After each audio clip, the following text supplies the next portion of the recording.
بسم الله الرحمن الرحيم. الحمد لله رب العالمين ولا عدوان إلا على الظالمين كالمبتدعة والمشركين، والصلاة والسلام على نبينا محمد وعلى آله وأصحابه أجمعين ومن تبعهم بإحسان إلى يوم الدين.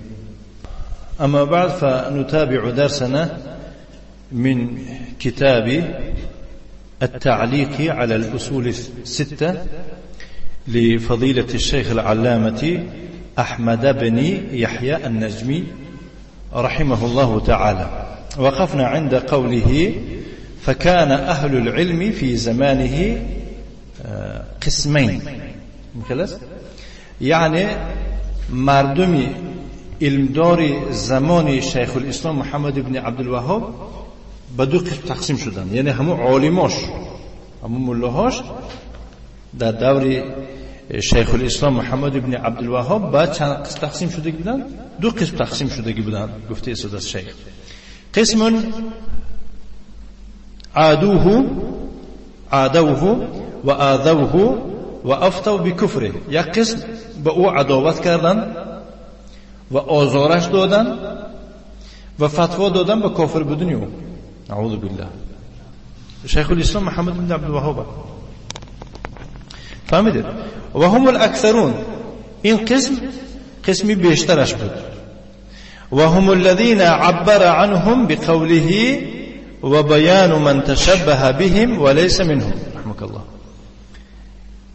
و اونها، یعنی همین قسمی که او را کافر گفتن و فتوا دادن به کافر بودن و آزارش دادن، به او عداوت کردن، کسانی بودن که عبر عنهم بقوله. شیخ الاسلام در همین اصول سته، در همین اصلی که حاضر ما خوانده استیم، چندم اصل؟ در اصل 4.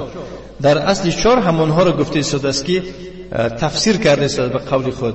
عبر عنهم درباره همونها گفته است به قول خود که و بیان کسانی که، یعنی اصل 4 در بیان کسانی است که من تشبه بهم، خودش به عالم ها مشابهت میکند، مانند میکند، ولیس منهم، لیکن در واقع از عالم ها نیست. انا همون کسانی که خودش به عالم ها تشبیه میکند و حالا که عالم نیست، همون ها فتوا دادن به کافر بودن شیخ الاسلام محمد بن عبدالوهاب در دور خود. خیلی که با امروز هم کسانی که هستن فتوا میدن و هر گپ و دشمنی و عداوتی میکنن از پس شیخ، اینا عالم نیستن. و هؤلاء اخبارهم مفصلة في الكتب التي ذكرت فيها سيرة الشيخ رحمه الله تعالى. یعنی که اینها را، یعنی همین طایف مردمایی که خودشون عالم میگیرن و حالا که عالم نیستن، و اینها را خبرشان ذکر شده است به طریق تفصیل کشاد و روشن در کتاب‌هایی که در اون کتاب‌ها سیرت شیخ الاسلام محمد بن عبدالوهاب ذکر شده است. یعنی اون کتاب‌هایی که در اون کتاب‌ها تاریخ شیخ الاسلام است، در اونجا همین ذکر همون علمای گویم که نمچه ملاها ذکر شده بود. وكذلك تاريخ الدولة السعودية ابان نشرتها. و همچنین ذکر شده است درباره ویها در کدام کتاب؟ در کتاب تاریخ دولت سعودیه، وقتی ابان نشرتها، در وقتی پیدا شدن دولت سعودیه. یعنی که مخصوص کتاب است درباره چی گپ میزنه؟ درباره تشکیل شدن دولت سعودیه، عربستان سعودی. و در همین ضمن همین گویم تاریخ چی ذکر کردن همون علمایی را که در شأن شیخ الاسلام تنها زدن. مفهوم؟ نه.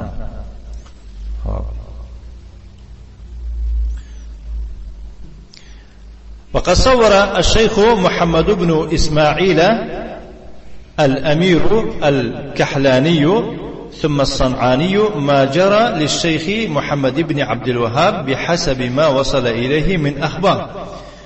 بتحقیق یعنی که شیخ محمد ابن اسماعیل امیر الکحلانی بعد از آن صنعانی که مثال سال 1182 هجری وفات کرد این شخص. درباره این با تکرار نهاز میگین. یعنی این تصور کرد، یعنی در این نقل کرد اون ماجرایی رو که شد، یعنی اون حادثه‌ای که روی داد برای شیخ الاسلام محمد ابن عبدالوهاب موافق به همون خبرهایی که آمده به این شیخ محمد ابن اسماعیل رسید. این شیخ محمد اسماعیل بخاری نه، این در زمان خود. و ذلك من خلال قصیدتی، این کجا فهمیده می شود؟ یعنی که از همین رفتی یا که از ضمن قصیدی همین شیخ معلوم است التي بعث بها الیه في الدرعیه، خیلی که باید چیکار کرد؟ به سوی او فرستانی در قصیده درعیه گفته که 1163 سال. و مما قال في مقدمتها النثریه، از اون چیزایی که گفت در مقدمه نثریه، یعنی نثر گفته و میگن که غیر شعر، یعنی که اگر شعر باشه او را نظمش میگن. یگون کس یگون گپ زند، یگون حکایه را نقل کند به طریق شعر، او را چی میگن؟ نظم میگن. اگر همچون با مانند تاریخ ذکر کنه او را چی میگن؟ نثر میگن. نثر. یعنی در مقدمه خود چنین گفت: لما طالت الاخبار بظهور عالم فی نجد، وقتی که خبر همه جا پهن شد با پیدا شدن یک عالم در نجد، در نجد، یقال له محمد ابن عبدالوهاب، که نامی او محمد ابن عبدالوهاب است، که رو محمد ابن عبدالوهاب میگویند. و وصل الینا بعض تلاميذه، و به سوی ما آمد بعضی طلبه های اون که گفته شده است. این همون محمد ابن اسماعیل امیر کحلانی ثم صنعانی گفته شده است. یعنی بعضی طلبه های شیخ آمده به نزد ما رسیدن و اخبرونا عن حقائق احواله، و ما خبر کردن از حقانیت حال او چخل بودنشه، و تشمیره فی التقوا، و چخل یعنی که دست و آستین برزده در یعنی تقوا، به معنی اینکه یعنی چخل تقوا داری سخت بودنشه به ما نقل کردن. و فی النهی عن المنکر، درباره چخل منکر منع کردنش، و الامر بالمعروف، و چخل امر به کارهای پسندیده کردنش، یعنی طلبه هاش اومده به ما نقل کردن. فاشتاقت النفس الى مكاتبته بهذه الابيات، بعد از آن یعنی نفس ما چی شد؟ نفس یعنی مشتاق آن شد که نامه نویسد به همین بیت ها. یعنی با این بیت ها رو چیکار کرد؟ در حق همون شیخ الاسلام همچون نامه همچون خط به طریق بیت چیکار کرد؟ این خبرهای خوش شنیده. یعنی فاشتاقت النفس، یعنی که نفس ما خوش شد و گویم خوش شد، نه خوش و خرسند شد گفته است با نوشتن، با نامه نوشتن به او به همین بیت ها. و هذا انقله من کتاب اثر دعوت الشیخ محمد ابن عبدالوهاب، و این را می نویسم از اثر دعوتی تأثیر دعوت شیخ الاسلام محمد ابن عبدالوهاب رحمه الله فی الفکر والادب، در موضوع فکر و ادب و بجنوب الجزیره، در جنوب جزیره عرب. نوم واحد، نوم كتاب هيك أثر دعوة الشيخ محمد بن عبد الوهاب رحمه الله في الفكر والأدب بجنوب الجزيرة، مقصود كتاب السيفي 470 للشيخ عبد الله بن محمد بن حسين أبو داهش، أظن هم مدرس كتاب. قال قلت اسكي: لقد أنكرت كل الطوائف قوله بلا صدر في الحق منهم ولا وردوا، وما كل قول بالقول مقابل، ولا كل قول واجب الرد والطرد، سوى ما أتى عن ربنا ورسوله فذلك قول جل قدرا عن الرد، وما أقاويل الرجال فإنها تدور على قدر الأدلة في النقد. خلاص. لقد أنكرت كل الطوائف قوله، تمام طایفه ها سخنای او را منکر شدن، رد کردن. بلا صدر، یعنی یگون کس نمونده، فی الحق، در حق، منهم یعنی از اونها، ولا ورده، یگون یعنی که مثلا هر حقی که وارد شد، هر سخنی که شیخ الاسلام گفت همه مقابلیت نشون دادن بیشتری ها میگن. ولا ورده، و هر چیزی که با وارد شد. وما كل قول بالقول مقابل، یعنی وما كل قول بالقبول مقابل، یعنی نه هر سخن میگود در مقابل او را قبول کرده میشود، یعنی نه هر سخن در مقابل او را قبول کرده می شود. یعنی بعضی آدم قبول میکنند، ازش قبول نمیکنه، خصوصا سخنی آدم باشه. یک کسی یک نصیحت میده میگویدش که این کی گفت؟ میگه که خودم گوش دادم. خواهیم قبولش می‌کنیم، نخواهیم نه. اگر گفته باشد قال الله قال رسول الله با اینجا علی عین و نور چشم بود چیکارش می‌کنم؟ قبولش می‌کنم. برای میگوید که ما کل قول بالقبول مقابل. خب ولا کل قول واجب الرد و ترک. و نه هر سخن را واجب است او را رد کردن و دفع کردن. یا سخن نیک باشد اگر قبولش هم نکنیم نه که ردش هم نمی‌کنیم. سخن نیک باشد. سوا ما اتی عن ربنا و رسوله، غیر از اون سخنی که از پروردگار ما اومده باشد و از رسول اومده باشد. فذلک قول جل، این قول اگر از الله اومده باشد و از پیغمبر اومده باشد جل بزرگ است، قدر او عن الرد، از چیکار کردن؟ از رد کردن. یعنی اون کسی حق ندارد این سخنی بزرگ رد بکند.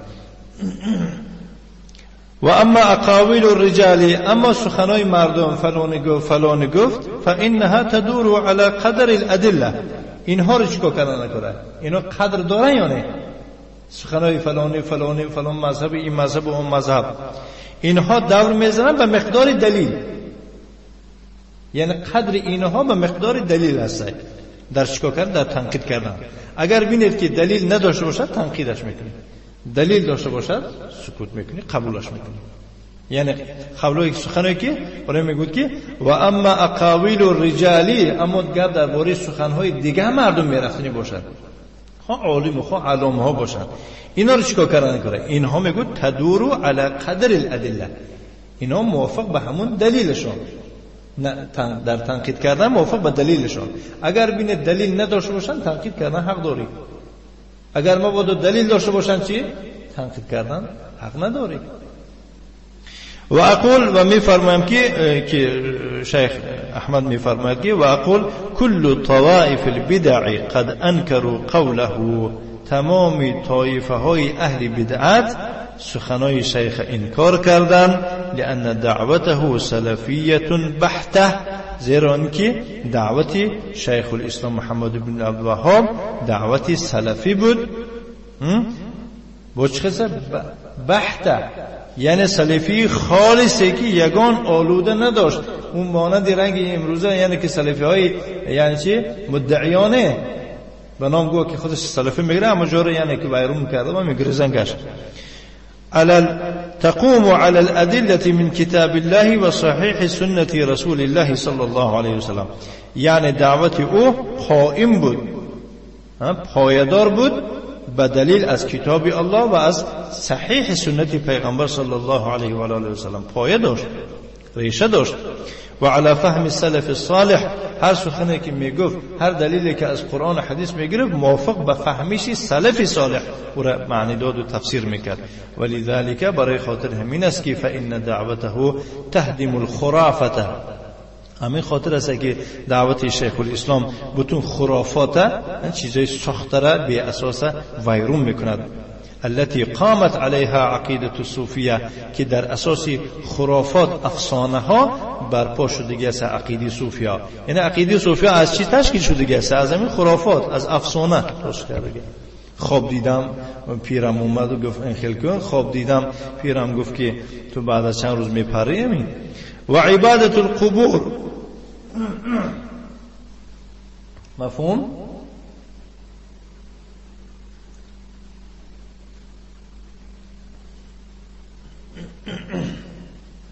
خب قبر پرستی در اساس همین خرافات، در اساس همین بدعت ها یعنی که پیدا شده است.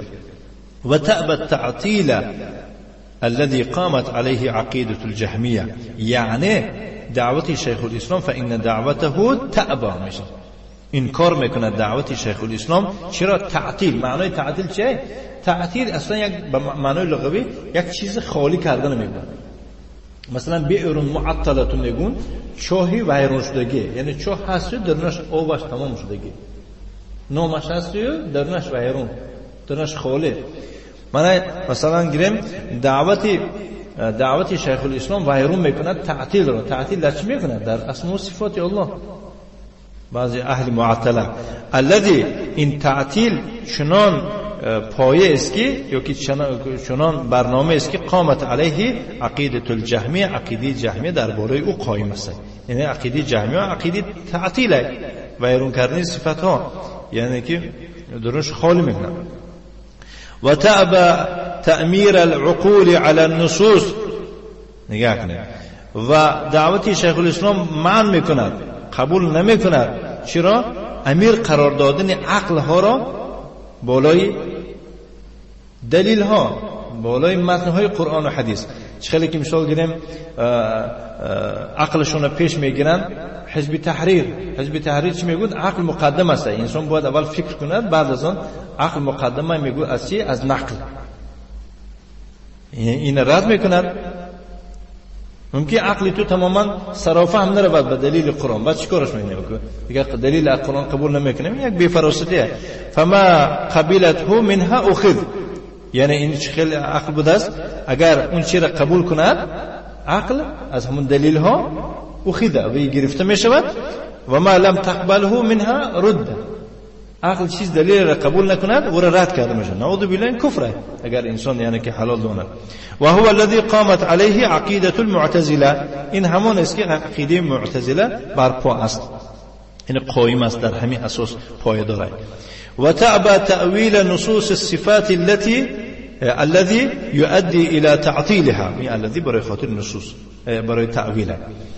و همچنین عقیده شیخ الاسلام منع میکنه. چرا؟ تعویل یعنی از پیش خود تفسیر کردن متنهای صفات را، آیات و احادیث صفات را، آیاتی که در اونجا صفاتهای الله آمده است، حدیثایی که در اونجا صفاتهای الله آمده است. الذي اون تعطیل را که یؤدی، این تعویل می آرد به چی؟ الى تعطیلها. فهمیدید؟ یعنی کل مؤول معطل. فهمیدی سده؟ تمامی آخر همون تعویل کننده چی میشه؟ معطل میشه. بعد مثلا استوا رو چی میگود؟ استولا گفت، تعویلش کرد. خب معنی استوا معلوم است، هم خیلی است، کیفیتش مجهول است. و سوال عنه بدع، یعنی از کیفیت پرسیدن بدعت است. خب استوا معلوم باشد، اگر ما میدونیم که استوا به معنای برومدن است. خیلی شیخ الاسلام امام بخاری در صحیحش میفرماید که استوا به معنی علا و ارتفع، برومد بالا. خب چه میشه است که استوا را تفسیر تعویل میکنه، میگم که این استولا است، ضبط کرده گرفتن، این چیزه تعویل شد. خب وقتی که ما استوا را استولا که گفتیم، خب در درون استوا همون معنایی است که معلوم است برای عرب و عرب شناسان، مون معناش نه، معناش گم شد. هم خیلی است دیدید به سبب چی معنا را تعطیل کرد؟ به سبب تعویل. فهمیدید؟ به سبب تعویل معنا را چیکار کرد؟ تعطیل کرد. برای ما میگم که تمامی کسانی که مؤول هستند و یا در عین همین مؤولی یعنی تعویل کردن، آساسا به چی؟ به تعطیل میبرد آدم. نعم، مریم میفرماید که شیخ یعنی تعویل نصوص الصفات الذي يؤدي الى تعطيلها. وهو الذي قامت عليه عقيدة الاشعرية. خب کدام فرقه است که عقیده او درباره همین تعویل تشکیل شده است که آخرون این تعویل او را به چی میبره؟ به تعطیل میبرد. و چی میگه؟ الذي قامت عليه عقیدة الاشعرية، عقیده اشعریه همین است. دیدید عقیده اشعریه در چی برپا بوده است؟ در تعطیل عقیده یعنی جهمیه برپا بوده است. عقیده کیا؟ معتزله در چی؟ در تعمیر یعنی امیر قرار دادن عقل. عقیده چی؟ اشعریه ها نسبت به صفات های الله تعالی چی بوده است؟ تأویل. اینو اهل یعنی با الهیده اینا رو میگویم. لذلك فقد انکرت دعوته هذه الفئات كلها. دیده برای خاطر همین است که دعوت شیخ الاسلام انکار کرد، رد کرد این فئات، این گروه ها را، این فرقه ها را، کلها، یگانش نمونده، با یگانش یعنی که زبان نیافت. مع اتباعهم من العوام، با همراهی پیروان از اینها از دیگه مردم عوامی که نمیدونن اشعری چی بدونش یا پشت ویا میره، نمیدونن حزب تحریر کیو چیه، نمیدونن حزب نهضت چیه، پشتش رفتن میگیرن. اینا را عوام میگن. همینا رد کرد. و معظمهم رموه بالکفر و زندقه، بیشترشون رما یعنی به معنی چه؟ تهمت کردن میشه. بیشترشون او را چیکار کردن؟ اتهام کردن به کفر و به چی؟ به زندقیت. این یکم فرقی یعنی که مردم بود و اهل علم بود در همون زمانی شیخ.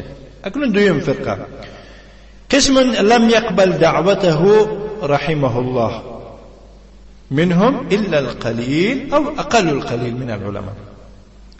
دویم قسم مردم همه خیلی انسان هایی بودن که دعوت او را قبول نکردن از همون مردم، از همون علما. الا القلیل، مگر کم، او اقل القلیل، یا که از کم هم کمتر، من العلماء، از علما. و هم الذين لهم المام بالنصوص الشرعیه و بسیرت النبی صلی الله علیه و آله و سلم. همون کسانی که قبول کردن یا که قبول نکردن اندکه، و کسانی هستن که متنهای شریعت نظم میدونستن. لهم المام بالنصوص الشرعیه، یعنی و یا امکانیتی دلیل های شریعت دانستن داشتن. علم به معنای چی؟ دانستن، شناختن. و بسیرت النبی صلی الله علیه و آله و سلم، یعنی که تاریخ پیغمبر میدانستن. و ما کان علیه السلف الصالح فی زمن الخلفاء الراشدین، و همون عقیده را که یا که همون تاریخ را که در همون سلف صالح بودن در زمان خلیفه‌های راشدین و الائمه المهدیون یا که المهدیین، امام هایی که در راه راست بودن، میدونستن. گفته شده است که قبول کردگی آدمان دعوتش کدام کسا بودن؟ کسانی بودن که ویا از تاریخ پیغمبر واقف بودن، تاریخ پیغمبر، تاریخ صحابگان، که میدیدن که تماما به دعوت شیخ الاسلام چی کرده شده است؟ موافقت کرده شده است و یا قبول کردن، چون که و یا آخر نصوص شریعت را میدونستن، سیرت پیغمبر را میدونستن. و من هؤلاء الافذاذ محمد بن اسماعیل الامیر الصنعانی. انا از همون افراد، یعنی ما افرادی کمی که گویم که شما، یعنی به شمار علمای به شماری که قبول کردن دعوت او را، که از جمله اونها یعنی افراد گفتن افراد اونها، یکی از اونها کی است؟ محمد بن اسماعیل الامیر الكحلانی الصنعانی المتوفى سنه 1000 که سنه 82 و 100 و 1182 وفات کرده است. محمد ابن اسماعیل امیر کحلانی صنعانی، صاحب سبل السلام، یاد داشته باشید سبل السلام شرح بلوغ المرام، تطهير الاعتقاد، کتاب عقیده. الذي انكر عقائد المبتدعه في ذلك الزمان، که اینم یکی از اشخاصی بود که عقیده های اهل بدعتی همون زمان را انکار میکردگی شخص ها بود. قال الشيخ عبد الله ابو داهش میفرماید که وقد مضى الامير الصنعاني في بسط حديثه عن احوال الناس عند ظهور دعوة الشيخ محمد بن عبد الوهاب رحمه الله تعالى. شیخ عبدالله ابو داهش میفرماید که فقد مضى الامیر صنعانی، یعنی چیکار کرد؟ مضى فی بسط، یعنی رفت در پهن کردن چی؟ حدیثی و سخنای شیخ الاسلام محمد بن، یعنی که طلبه های شیخ الاسلام محمد بن عبدالوهاب نامه و عقیده ها گرفته آوردن، خبرار آوردن به کی؟ به پیش به نزد محمد بن اسماعیل. این باشد حدیث های وی گرفته، یعنی حدیث به معنی سخن ها و رساله های وی گرفته فی البسط، چیکار کرد؟ پهن کردن گرفت درباره احوال مردم در وقتی یعنی که ظاهر شدن دعوت شیخ محمد بن عبدالوهاب. فاشار الى البدع الضاله، و اشاره کرد، نشون داد. اینم چیکار کرد؟ یعنی خبرای هر خبری که هر بدعتی که بود در طرف این میشد، در طرف مردم این میشه، اینم میفرستون که مردم اینجای ما این خیل میکنن، مردم ما این خیل میکنن، گفته اون خبرهای گمراهی را و المعتقدات اعتقادهای باطل خبر دادن گرفت. التي كانت منتشره في ربوع الاسلام، یعنی اعتقادهای ویرونه که و یا پنج شدگی بودن در چی؟ در میدان اسلام. ربوع گفتم میدان میگون عند اذ در همون وقت. قال مثلا میفرماد که اعاد بها معنى سواع ومثله يعوق وود بئس ذلك من ودی، یعنی دوباره گردانده آوردن اهل بدعت معنای سواع. سواع اینو نومی بوده و مانند سواع با چیه؟ با هم بوتی یعوق و ود. و اگه در قرآن دیگه مامنات ثالثه الاخرى نومی بوتان است. بئس ذلك من ود، یعنی اگر دوستی و محبتی همین باشد که بئس چی محبتی بد است میگه و یکم ودش نومی بوته آخرنش بود دوستی میگه. وقد هتفوا عند الشدائد باسمها، در وقت مشکل ها مردم چیکار میکنن؟ ندا میکنن، فریاد هتفو، فریاد میزدن بسم نام اون بت‌ها را گرفتن، یا سواع یا یعوق، یعنی که نام همینا را هم نگیرن که یعنی که به معنای همینها خیلی که امروز میگن که یا غوث الاعظم یا پیرم میگن یا پیرم مدد کن یا علی یا حسن یا حسین یا بدوی. کما یهتف المضطر بالصمد الفرد، چه خیلی که فریاد میزند یک کسی ناچار در هلاکت میافتید، در مردن میافتید دیگه کس چی؟ بالصمد الفرد، به اللهی که او صمد و بی نیاز و یکو یگانه است فریاد میکنه. همین خیلی ها هم همین خیلی چیکار میکنن؟ فریاد میکردن بت‌ها را. و کم عقروا فی صوحها من عقیره، عقیره در بعضی نسخه ها نحیره نمومد دیگه، عقیره نحیره هر چه مانده. چقدر میگود در میدانهای در حولی های این بتخانه ها مزارها قربانی ها ریختن، خون قربانی ریختن. کم عقروا، چقدر میگود قربانی ها کردن فی صوحها، یعنی در میدان در حولی اون بتها من عقیرت، یعنی از قربانی ها. اهلت لغیر الله جهرا علی عمدی، علی عمد گفته قصدن میگود، قصدن میگود برای غیر الله آشکارا فریاد میکردن، یعنی به نام پیرم بدوی، به نام پیرم حسن یا که به نام حسین گفته چی میگود؟ یعنی اهلت، یعنی که ندا کرده میشد لغیر الله، برای غیر الله جهرن آواز بلند کرده، علی عمدی قصدن دیده و دانسته. یعنی که حادثه هایی که در همون دور بود همون را شیخ نقل کرد. اینه که این محمد ابن اسماعیل گفته استاد است، یعنی که حالت مردم دور خود گفته است.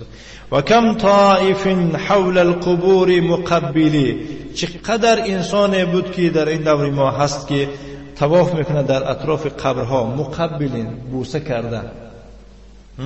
و کم طائف حول القبور مقبلین، چقدر طواف کننده هست، خیلی هم بسیار طواف کننده هستند در اطراف قبرها بوسه کننده. و مستلم الارکانی منهن، با بالایدی، با به دستاشون گذاشته و کنجهای چه؟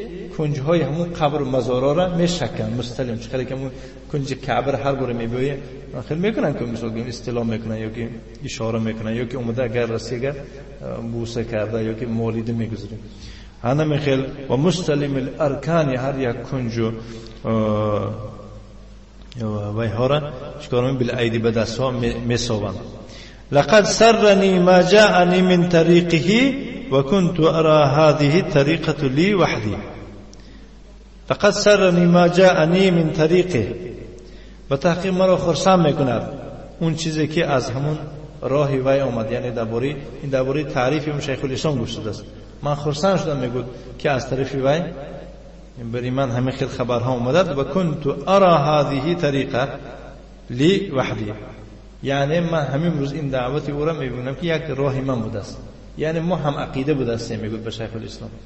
یعنی این کس هم دعوت میکردن به مقابل این بدعت ها مبارزه میبردن، ولی یک خودشون وقتی که به این کس خبر میرسه این کس از خرسنده رو میگون که به من یک میگود از راه شیخ الاسلام به من آمد نامه خرسندی که و کنت ارا، من این طریقت رو برای خود میبینم وحدی برای خودم.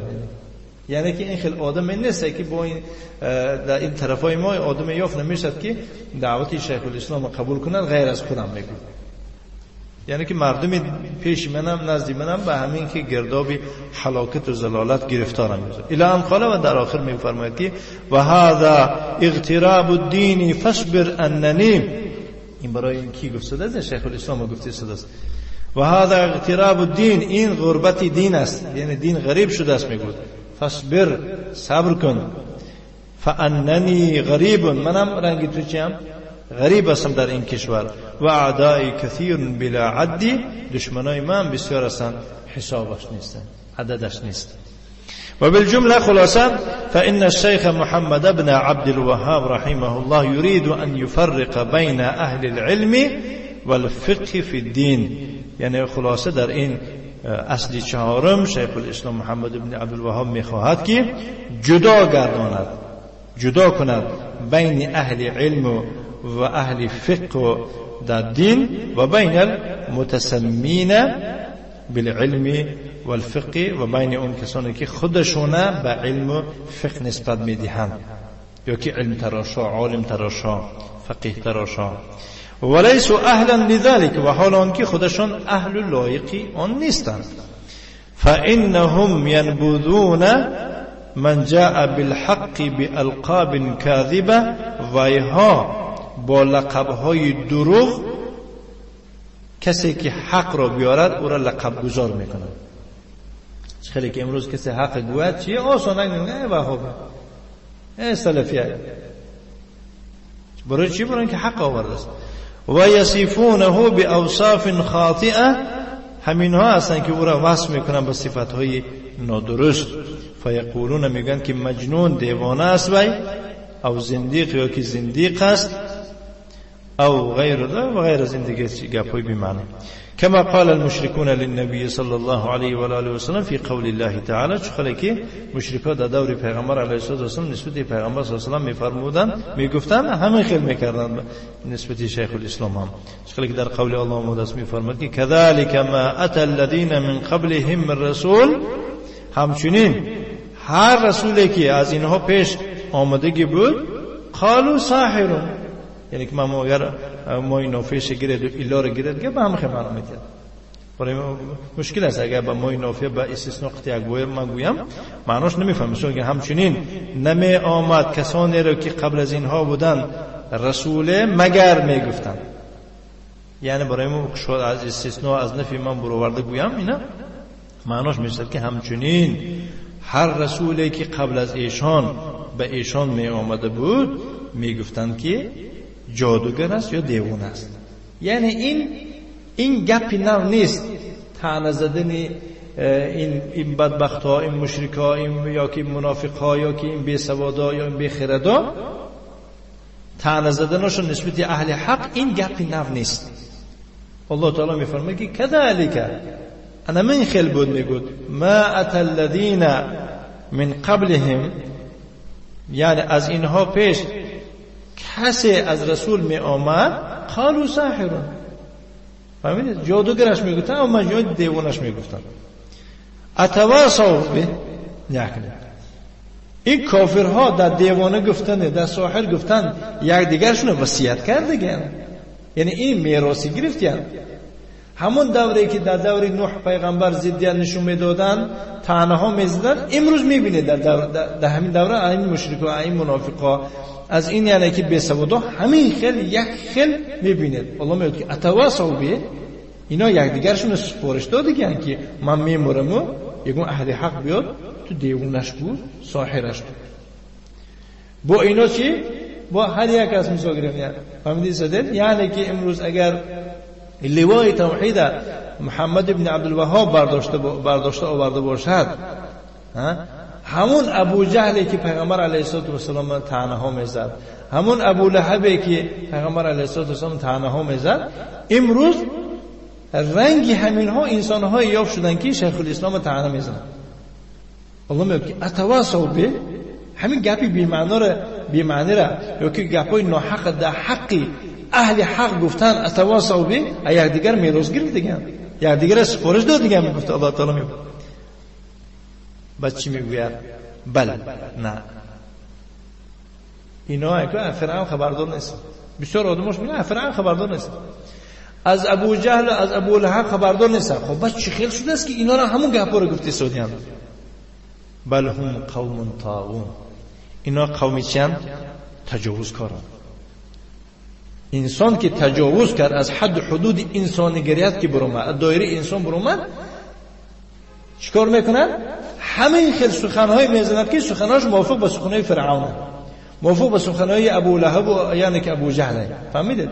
و فرق نیست که وای ابو جهل برای این یک نامه باشد یا یک وصیت نامه دیگه باشد. فهمیدید؟ یعنی کافرها برنامه‌شون یک خیل است. چه خیل میشد است که برنامه اینها یک خیله. یک از شما رو پرسیدم که از کجا چه خیل شده است که اون تنهایی که در حق پیغمبران میکردن، جادوگر و این و آن میگفتن، امروزه کافرها هم یک خیل میگن و میگید که این از سبب تجاوز کردن حدود، از حدود انسانی گرفتی، از حدود اسلام که بیرون برآمد انسان نعوذ بالله، بعد سخنش، رفتارش، عقیدش موافق با سخنی همون کسانی میشود که نسبت پیغمبران چه تنها میزدن، زیرا که ویا هم تجاوزکار بود و اینم تجاوزکار. هم خیلی هیچ فهمیدید؟ بارک الله فیکم. نعم. المجاوزون للحد في در معصیت اینا تجاوز کردن. از معصیت تجاوز که کرد آدم به کفر میبرن، اعوذ بالله. اگر باید داشت میشه ذلك بما عصوا وكانوا يعتدون، یعنی پیغمبرها رو میکشتند. میگوید الله تعالی در قرآن چه خیلی پیغمبر میکشتند، یقتلون الانبیاء بغیر حق، نه حق پیغمبر میکشتند. در دوامش الله میگوید ذالک، امی پیغمبر کشی به سبب چی؟ ذالک بما عصوا، به سبب عصیان، همین عاصیگی، گناهکاری آساسته انسان با گناه کبیره میبرد. ذالک بما عصوا و كانوا يعتدون، و تجاوز میکردن، از حد گذری میکردن، از گناه، از دایره گناه هم میگذشتن. مثلا گیریم اگر زنا رو رشتی میکردن باشن مردم، اینها با در زنا تجاوز کردن چیه؟ آشکارا میکنن. مثلا بعضی آدما در دوام بیاد دارم، در همون قزاقستان هم بودیم، در دهه مردم موسیقی‌ها رو دیده رستی سیگارت میکشیدن، بچه‌ها ناش میکشیدن. امروز بینه موسیقی‌ها کسی سلام داده است، در دهنش سیگار، در دهنش ناش بزرگ هم میزنه. اعوذ بالله. اینه چی میگن؟ همون ناش کشیدنش، همون یعنی که سیگار کشیدنش چیه؟ خودش گناه است. با وی آشکار کردن اینم تجاوز از گناه. مفهوم؟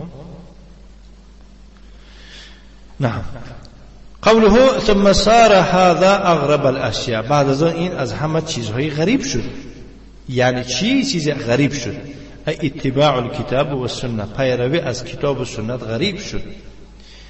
صار هو اغرب الاشیاء، یعنی پیروی از درباره کتاب و سنت گپ زنید، پیروی از کتاب و سنت گپ زده، تمام گپ شما غریب، عجیب، ناشناس میشه.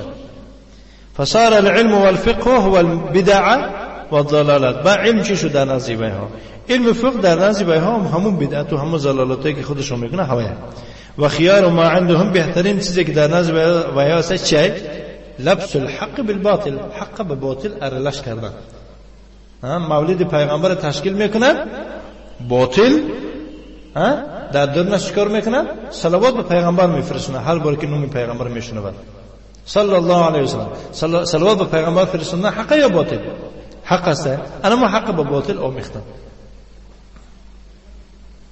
وذلك انه كان في زمنه من رد عليه وعاده، این با اون خاطر است که در زمان شیخ انسان‌های بودند که علیه او رد، یعنی نوشتن رد کردن او را، و عاده دشمنیش کردن، و زعموا انه خارجی، او را چی گفتن؟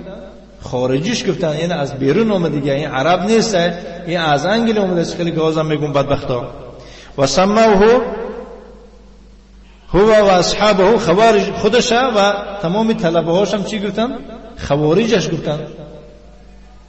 یعنی خوارجش گفتن، یعنی که ضد، یعنی خوارج به اون معنا که از بیرون اومده گیرم میگوین، ضد دولت میبرون دیگه میگفتن ضد. خب و زعموا انه هو المقصود بقول النبي صلی الله علیه و سلم، و گمان کردند که این همان است که در مقصد از قول پیغمبر این همون آدم است که پیغمبر صلی الله علیه و سلم گفت که رأس الكفر نحو المشرقی، یعنی که سر کفر یعنی سرچشمه کفر در طرف مشرق سر میزند گفته، نسبت دادن گفتن که یعنی این حدیث صحیح بخاری مسلم روایت میکنه، حدیث ابو هریره رضی الله عنه، با اینا نسبت دادن گفتن این که محمد بن عبد الوهاب گفتن. نعوذ بالله. و هذا زعم باطل، این گمانی باطل است. و انما المقصود به الالحاد والاشتراکیه، یعنی این گمانی باطل است کسی این حدیث با این شیخ نسبت دهد. مقصد از این حدیث الحاد یعنی ملحدی است، کفر است، بیدینی بیدیانتی است، سوسیالیستی اشتراکیه، سوسیالیستی یعنی اشتراکیه التي دعت اليها الدول الالحادیه، اون سوسیالیستی که دولت‌های ملحدی دعوت میکرد که روسیه و اتباعها مانند روسیه و پیروان اینها، دیگه امریکا و دیگه خطای فی الاعتقاد والفکر، در اعتقاد و در کفر در فکر. و حاربت الشرائع کلها، و مقابل تمام شریعت ها قانون های الهی محاربه بردن، نه فقط ضد اسلام، ضد تمام دین ها بودن بدبختای کمونیست. و علی رأسها شریعت الاسلام، بر ضمن اون شریعت، خصوصا با شریعت اسلام ها بیشتر بد میدیدن، میدونستن که با دین حقه آخر. بل حاربت كل مظاهر الدين الإسلامي كالحجاب واللحية، دیدید، بلکه مبارزه بردن تمامی چیزهایی که نشانی دین اسلام می باشد، مانند چی؟ حجاب ببینم که این مسلمه هست، لحیه ریش دیدن میدونن که این اهل دینه، همین مقابلش کار بردن. خیلی که انا لله و انا الیه راجعون امروز در کشورهای ما همین کار آسته پهن شده است. و اعتیاد اتیان المساجد، و مثال چیکار کردن؟ و